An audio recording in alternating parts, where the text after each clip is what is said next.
Jacob. And I'm Anthony Molinaro, and here's your property market wrap on the results for the March 2026 month. We'll cover home prices, rents, and the factors shaping sentiment across metropolitan Melbourne and regional Victoria. Let's get started. So March reinforced the increasingly uneven picture across Australian housing market, with national dwellings rising 0.7% over the month and 2.1% over the March quarter. But that strength was again driven by the smaller capitals and regional markets, with Melbourne slipping 0.2% in March and taking quarterly change down to 0.6%, while annual growth held at 3.4%. And the city's median dwelling value reached $828,000, with regional Victoria performing more firmly, with dwelling values rising 0.6% over the month, 1.8% over the quarter, and 8% annually, with the median dwelling value now around $630,000. Now for Melbourne, the March results point to a market that is no longer moving in one broad direction. Cotality notes that Melbourne values have fallen 0.9% since the end of November, with the softer trend lining up with weaker auction clearance rates and an increase in the advertised supply. In practical terms, buyers are gaining more choice and more negotiating leverage, while sellers are facing a more competitive environment than they were this time last year. Now, we've seen for several months now, more affordable segments are continuing to hold up better than higher price stock. Cotality attributes this to more serviceability constraints, pushing more buyers towards the lower end of the market, where competition remains a bit stronger. This is an important point for Victoria because it helps explain why a number of outer and middle ring Melbourne submarkets are still posting solid annual gains, even while broader metro results softened in March. Now, even with Melbourne easing at the headline level, several metro SA3 markets have delivered strong annual dwelling growth. Now, Cotality's top 10 SA3 areas for metropolitan Melbourne by annual dwelling value growth at March 26 were Frankston, with a median value of just over $850,000, being an 11.3% growth. The suburb of Keilor, just over $1,070,000 with a 9.5% growth. Sunbury came in third, just under $750,000 with a 9% growth. Greenbank, $730,000 with an 8.6% growth. Tullamarine Broadmeadows, $750,000 with a 7.5% growth. City of Casey had a 6.7% growth. Gardenia 6.6%. Kingston 6.4% growth. Dandenong at 6.3%. And rounding out the top 10 was Whittlesea with $780,000 being 6.2% growth. Now, across regional Victoria, conditions remain steadier, with values lifting 0.6% in March and now 8% higher over the year. That pattern fits in the broader national pattern, where combined regional markets outpace the combined capitals over the month and the quarter.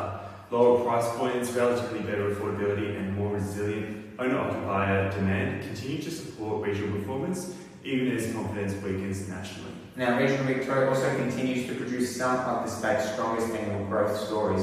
The leading regional SA3s at March 2026 with the highest 12-month value growth for dwellings were Latrobe Valley with a median value of just over $500,000, a change of 15.3% of an increase. Mildura at $544,000, being a 14.8% growth. Ballarat at just over $630,000 with a 14.2% growth.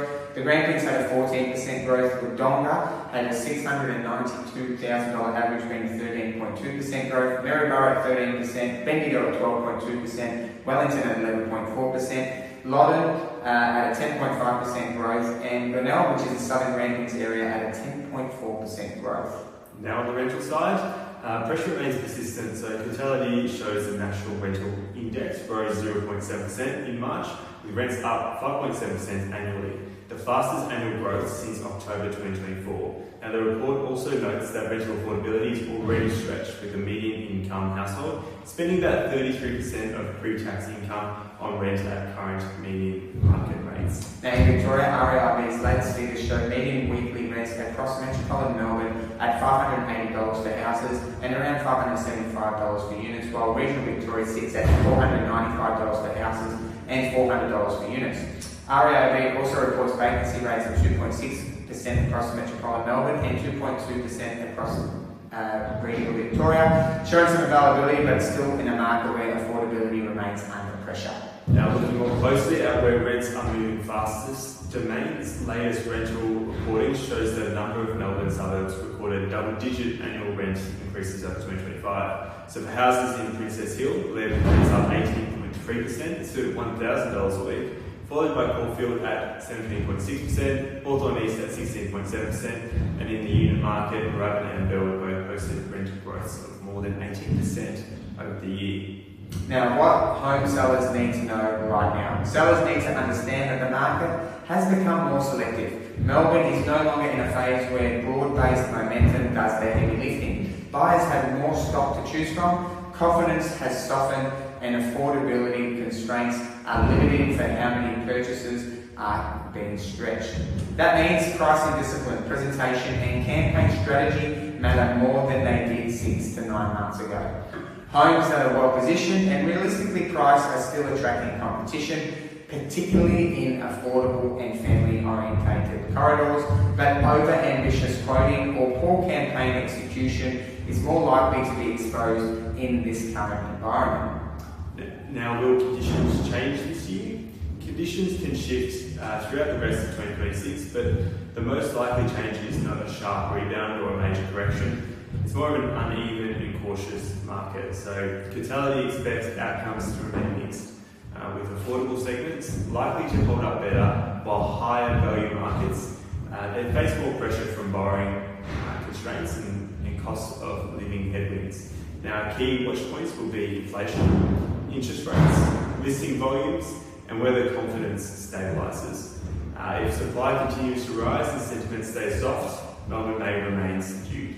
But if rates begin to ease later in the year, that can improve conditions and support demand, especially in value-led parts of the market. Should be good. Hopefully. We'll see it in the coming months, no doubt. Now remember, the information provided is of a general nature. You should always seek independent legal, financial, or any other advice via your trusted advisor. Thank you so much for watching this month's market rate, and until next month, bye for now.